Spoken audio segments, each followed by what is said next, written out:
Reinhold Messner was the first to climb Everest without supplemental oxygen and the first to solo it. He was the first to climb all 14 8,000-meter peaks. He brought alpine climbing to the Himalaya and redefined mountaineering in a way that made it a different game. Now age 66, Messner climbs with his son, is completing a mountain museum at his castle in the South Tyrol, and recently attended a trade show where he signed copies of his books, he's written over 50, and in a rare interview, sat down with Rock and Ice.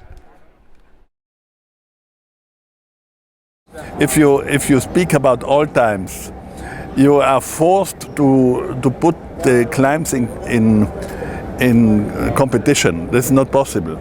I think that the first climbs in 1786, when they climbed Mont Blanc, up to the climbs of Matterhorn in 1865, up to the Eiger North Face in 1933, up to the first ascent of the direct Rupal face by Steve House in 2005, you cannot put a comparison in.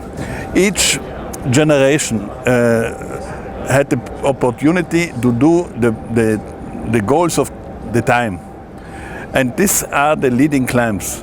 And climbing history is nothing else than finding out what was the key climb of the time. But you cannot put a comparison between a key climb of the 30s, last century, and the 70s or now. And each is only a key figure in his time and not out of his time. For this is totally wrong to say this climber is the leading climber of all times. That's bullshit.